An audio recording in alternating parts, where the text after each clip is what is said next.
Laurentian is a research vessel that has seen a lot of the Great Lakes over the years. It starts its tour just after winter, usually just as the ice melts away. This early look at Lake Michigan helps them understand what's happening beneath the waves. The 80-foot-long ship can house nearly a dozen scientists, and today's cruise is mostly dedicated to plankton research. University of Michigan researchers are trying to determine what these satellites are seeing, giant masses called plumes that occur at this time of the year. What we're doing is studying coastal plumes in southern Lake Michigan. These satellite images can be downloaded on the website, and we're trying to study the physical forcing factors that cause this plume to occur. There's a lot of material that's resuspended in the water column, and with satellite imagery we can tell that there's a lot of material suspended in the water column. Complex sampling units are dropped into the lake. Hooked to a computer, they send back information on temperature, water clarity, and chlorophyll levels. With this kind of hourglass image here, and those two profiles essentially reversed, it indicates that most of the change in the light transmittance in the water is due to the chlorophyll or the phytoplankton in the water, and not just suspended solids, like sediment particles. Microscopic plants called phytoplankton depend on the current and the waves to get around. It takes pretty much gale force winds to initiate the bloom. We've had those this year, although we had a minor plume because we haven't had a lot of sustained gales, either sustained in terms of days or gale after gale that would sustain the plume, and the material is sinking back down a little bit quicker this year than it normally would. It's been nearly a week since high winds mixed Lake Michigan, and now scientists are seeing changes within the water column.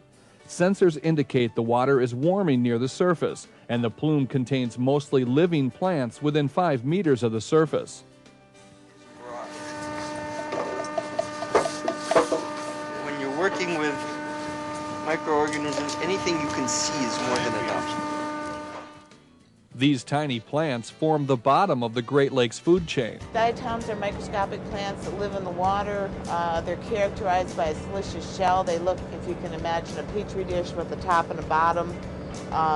So they have an absolute requirement for silica. So at this time of the year, after the water column and some of the sediment on the bottom gets resuspended into the water column, and the water gets mixed, there's ample silica in the water column to support diatom growth. So at this time of year, you expect species that are heavily silicified, which is what we're finding. Diatoms not only begin the food chain, but they provide much of the oxygen we breathe. Trees take a back seat to algae when it comes to producing what we breathe. A tree, for example, has so much carbon or so much mass in it that the amount of oxygen that it takes in is roughly equivalent to the amount of oxygen it generates from photosynthesis. It's these little small microorganisms that produce a lot more oxygen than they physically take in because they don't have as much mass. So trees are actually in check. They're great to have around, and they're fine because they suck up a lot of carbon, but they don't make a lot of extra oxygen.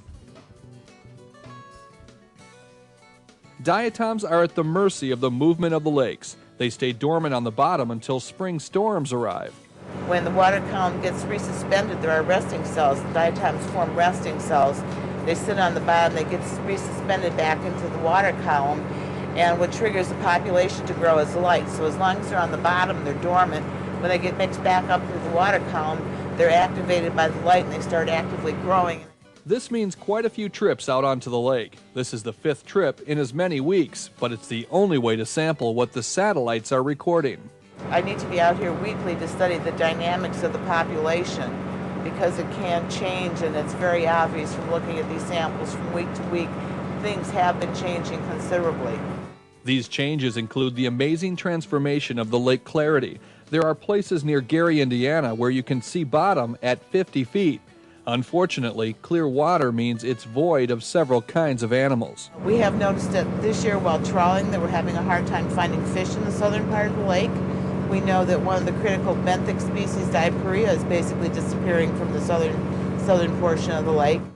Nets that once caught perch and other fish now come up with thousands of zebra mussels, a foreign species that's filtering out the phytoplankton. The lakes have been changing for thousands of years, and how this will affect them is unknown. It's definitely a challenge to those who study the Great Lakes. Probably needs more trips than we can make, because every time we come out we find something we weren't expecting. This year, the scientists and crew of the Laurentian will see quite a bit of these changing Great Lakes. It's a rewarding job for the ship's relief skipper. This is an interesting one. I have a little over 40 years sailing, and I sailed 25 years with the military and cruise ships and tugboats. And this is probably the most interesting, doing the scientific, because you kind of feel like you're accomplishing more. You know, something for everybody. The other stuff's kind of just good, but this is kind of interesting. The captain downplays his role on the boat, saying a research vessel isn't much without the scientists. You know, there's an old saying, the captain, he's just a bus driver. It's the people on the boat, and they work hard. They definitely dedicated people. They work many hours, and it takes a good bunch of people to get along when you're on a boat 24 hours a day this size, and we have all that. We have a pretty good cook, too. A calm sunset allows the crew to continue sampling well into the night. It's easy sailing for the captain, who promises to get his work in by sunrise. I've been lucky this year.